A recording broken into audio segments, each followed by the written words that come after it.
The law of correspondence, that law which states that that which is above is like to that which is below, that the atom is like to the solar system, the cell is like to the whole of the body, would seem also to suggest that the individual is like to the nation, that as the individual may suffer from physical ailments, such as, say, being addicted to narcotics, so too does the nation suffer from its own peculiar diseases, such as corruption.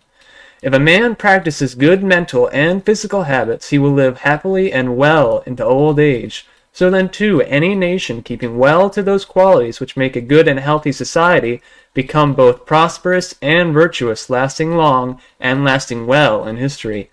As a man may come into his full being, having been endowed divinely or adopting his own major purpose in life, then it stands also that a nation has its own mission or destiny to fulfill. America certainly then possesses such a destiny. What is that destiny then? Undoubtedly, the simplest place to start unraveling the innermost sanctum of America's divine purpose is to start at its foundation. For what purpose was the founding of a new nation necessary? An excerpt from the Declaration of Independence.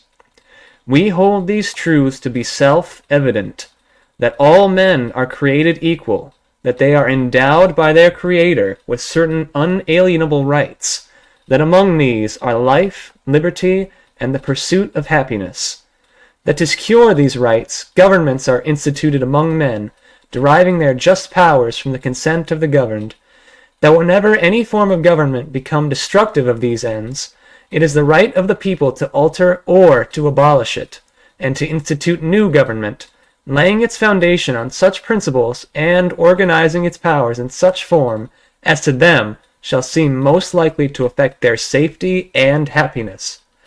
Prudence, indeed, will dictate that governments long established should not be changed for light and transient causes, and accordingly all experience hath shown that mankind are more disposed to suffer while evils are sufferable than to right themselves by abolishing the forms to which they are accustomed.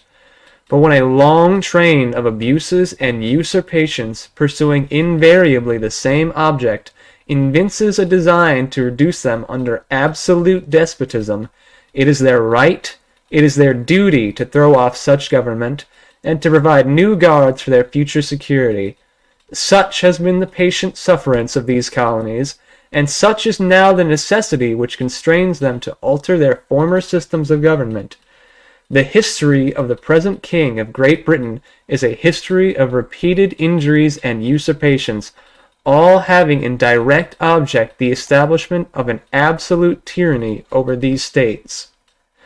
Given, then, that the existence of these United States was formed as a bulwark against the infringement of human rights done by tyrants and other base thugs masquerading as enlightened high society, it becomes important to truly understand what does and does not constitute a human right in order to ascertain whether America has succeeded in her mission.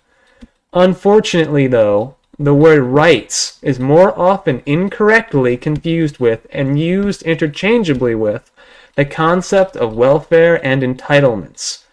Though most people would champion the cause of safeguarding human rights, few could give an accurate definition, and this ignorance of their own basic liberties makes any attempt to keep them from being infringed ultimately pointless. So, to help with that, what is the difference between a right and an entitlement? Well, rights quite simply are not wrongs. What is a wrong?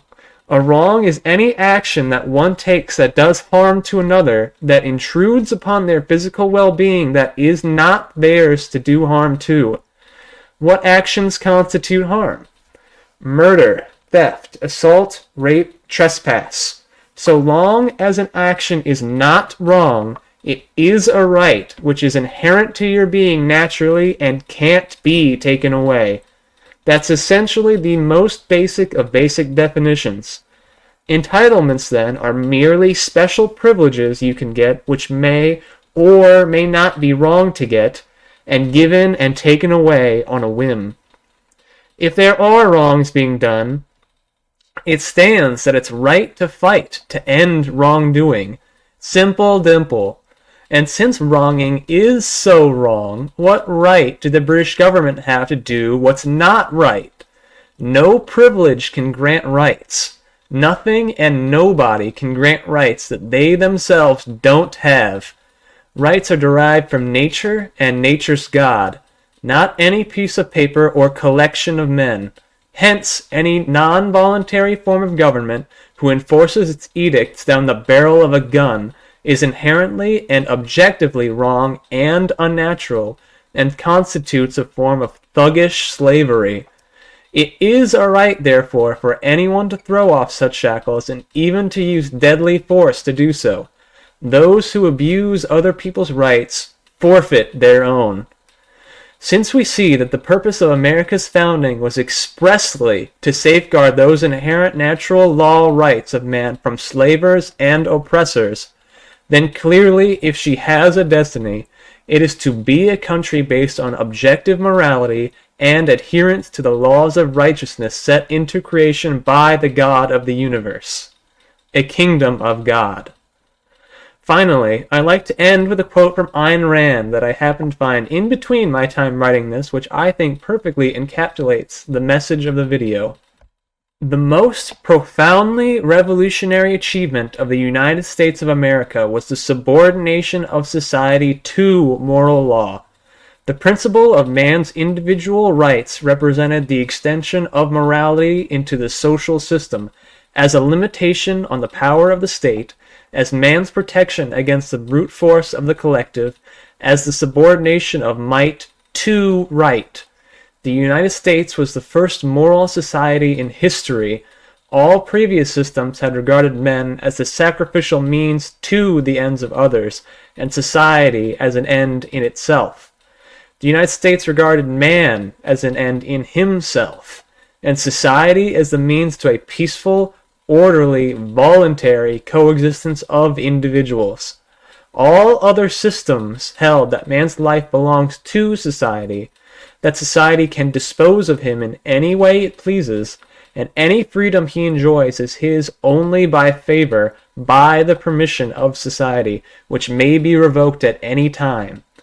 The United States held that a man's life is his by right, which means by moral principle and by his nature, that a right is the property of an individual, that society as such has no rights, and the only moral purpose of a government is the protection of individual rights.